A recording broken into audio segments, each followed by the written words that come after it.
Today we're breaking down some of the worst fashion advice I think I've ever seen on the internet. And we are starting off strong with my favorite, just dress how you feel.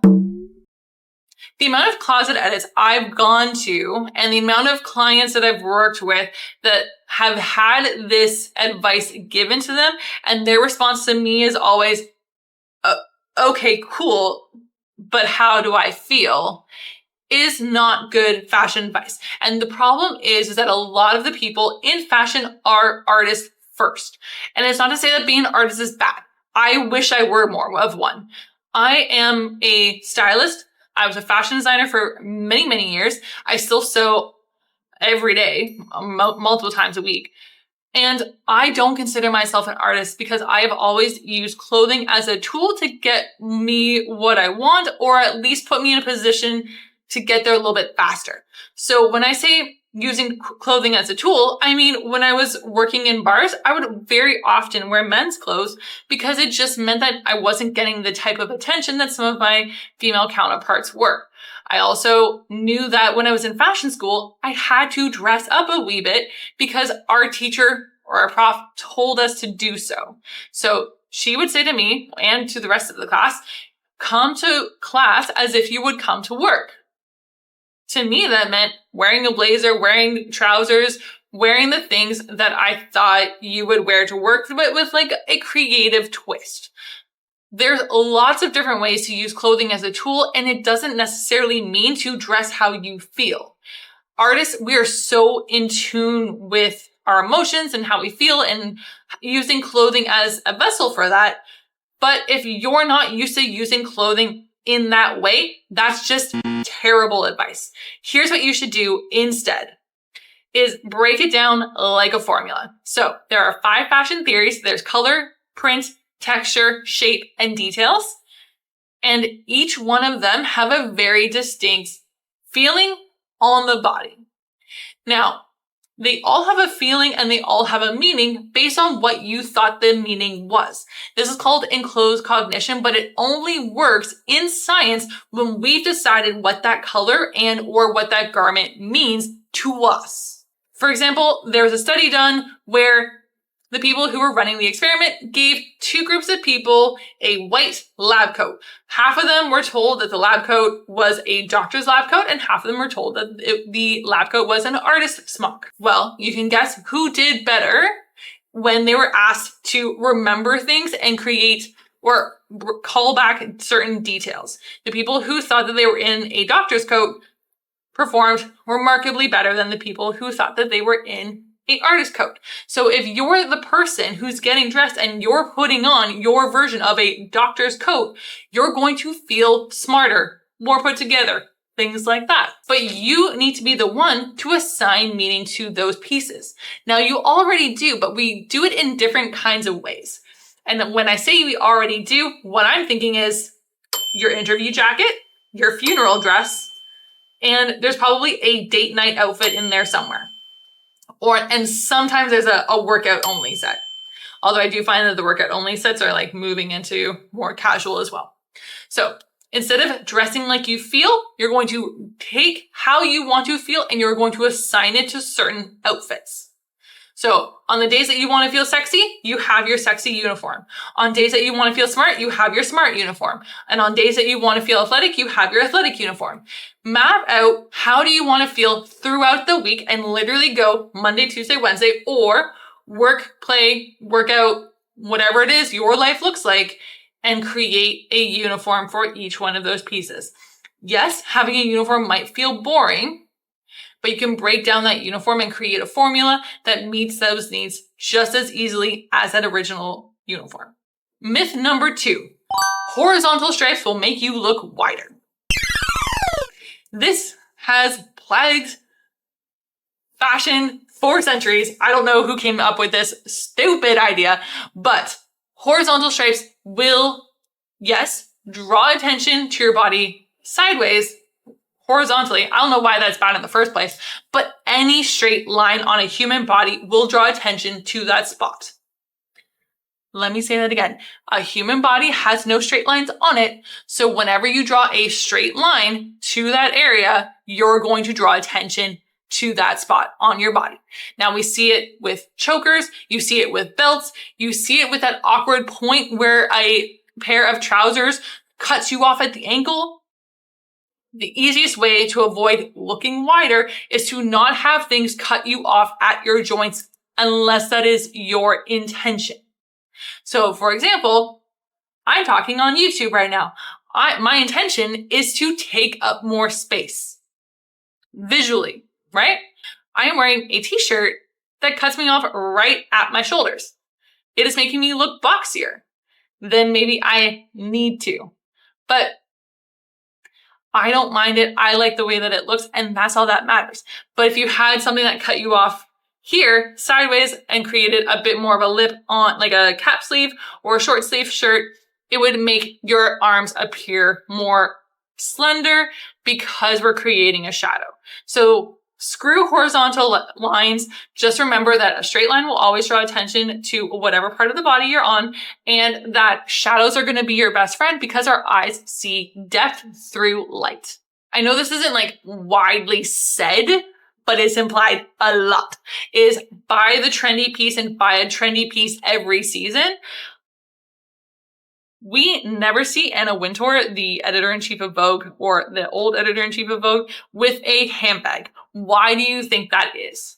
Because those are very distinct in-time purchases that are going to draw attention to when that photo was taken. So I'm not a big fan of buying new kind of anything except for small brands and local designers. I truly value the artistry that comes out of those types of stores and those types of businesses. Do I think that everything I buy from them is going to last me a lifetime and is going to forever be on trend? No, but I'm not looking for trends. I'm looking for something that feels authentically like me. And oftentimes you're able to find those pieces through shopping smaller brands and or thrift because they don't focus on trends as much, which just means that you won't be able to tell if you were in 2025 and 2026 and 2027 or in 2030 or in 1999. So keep that in mind. A lot of the things that give away it when things are in trend is also your hair and your makeup.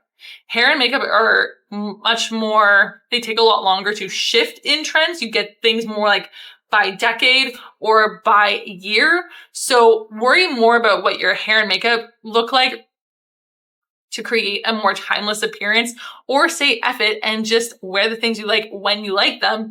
But I would say don't focus on one or two big trendy purchases per year. Instead, focus on one or two pieces that you add to your collection kind of every season or as you need to, but they feel authentically like you. And we do have a lot of different videos on this channel about finding your personal style. You can also hire me if you want to find what your personal style is so that it feels like it's going to last you the longest without having a big 2026 stamp on it. One of the things that I see in my closet edits to this day is, do I have to match my belt and my shoes? And I also see it with earrings. So I have to match my earrings with my necklace.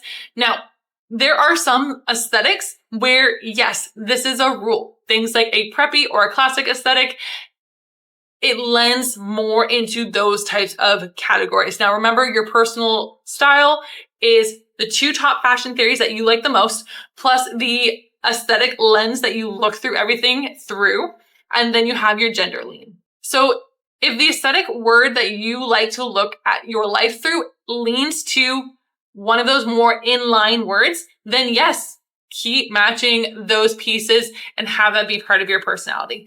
If your personal style does not lend itself to that aesthetic, if you lean more cool, chic, or boho, or any of the other ones, vintage, don't worry about it so much. I personally have things go. So they're usually within the same color family. And oftentimes if I'm matching for color, I'm matching saturation, less so the actual color. But at the same time, I also lean a little bit more edgy, a little bit more on that cool side. So take that for what you will. My recommendation for it, does your belt have to match your shoes? No. Do I think you need a belt? Also, yes, that one you do. So I've worked with so many clients who don't have a belt in general. Please do yourself a favor, just get one belt. You can get these thrifted for like $7 and they're real leather. So my recommendation is have a single belt so that you can really start playing with a waist anchor. Now, remember, an anchor point is a visually hard element near your neck, your waist, or your feet. And this could be leather, it could be metal, it could be wood, it could be beads, it could be crystals. I'm wearing metallic earrings today. I thought I was wearing my crystal ones, but could be anything that feels visually stiff or heavy, hard. It could also be a collar. Sometimes it can be a scarf, especially it could be a tie. Think more menswear elements. And oftentimes when you have your belt and your shoes, you have two anchor points. Not that that's bad. It just means that you don't need both. The last one that we're going to talk about is this whole idea of, do I need to dress flattering or do I need to dress as an hourglass? I get this question every week where, oh, but you can't see my waist. I get this question every week when I style someone, especially with like an oversized on oversized type of look, where the response is, oh, but you can't see my waist. This isn't an hourglass. So do you need to dress as an hourglass to be in a complimentary or flattering shape? No. So again, if we look back at your personal style formula, again, let's look through the lens of the aesthetic. What kind of aesthetic do you have? Do you have a more cool, fun, chic, boho, edgy? I could keep going, but most of the ones that are a little bit disruptive by the nature of the word, they don't necessarily have to have a hourglass aesthetic. Now, hourglass is a shape in fashion, but it's not the only shape in fashion. And I don't want you thinking that you have to conform to this one rule. It's not saying it's good. It's not saying it's bad. It's not saying patriarchy. It's not saying consumerism. It's not saying any of those words. I'm saying, what do you like? Do you like having your waist as the main focal point of your outfits? If the answer is yes, then the answer is yes. Right? It doesn't mean you have to, and it doesn't mean you have to all the time. Figuring out different ways to play with shape and the shapes on your body as you get more and more comfortable with getting dressed and figuring out your personal style, you'll be able to find a bunch of new ways that you like to get dressed. My personal favorite is the 2/3 plus 1/3 method. So breaking up your body into 2/3 on top or 2/3 on the bottom and having the opposite be the 1/3. So this is how you wear dresses over pants. This is how you wear long vests and still look very put together. So you have this type of combination. The number one thing that I like to avoid is cutting your body in half. This is going to make you feel a bit shorter and wider. And most of the time, my clients don't love this look. So if we're looking to appear shorter and wider, which honestly, I'm 6'1". Sometimes I do want to feel shorter, then I will cut my body in half. Now remember, half is not at your waist. Your waist is at 1/3 on top. So your 1/3 is really starting from like your ears, I guess, to your waist. And remember, your waist is where your body naturally hinges. So if you were to bend over sideways, that like little fold in your torso, that's your natural waist. So that's 1/3 on top. Now, a half usually hits you kind of like right around your hip bone or maybe just a little bit below. This is usually where women like to wear kind of oversized shirts because it feels like we're hiding. In reality, it is going to make you look a little bit shorter and a little bit wider, because if we go back to earlier in this video where I said if you draw a straight line on a human body, it will draw attention to it. That straight line is the hem of your shirt. So keep that in mind when you're getting dressed, and let me know your favorite worst fashion theory or your favorite worst fashion advice. I would love to hear some of the craziness that you guys have been told. I have been told way worse than that, but also, like I said, I'm 6'1" and I've been in the fashion industry a long time. I can't wait to hear all of you guys' comments, and I'll see you next week on Wednesday.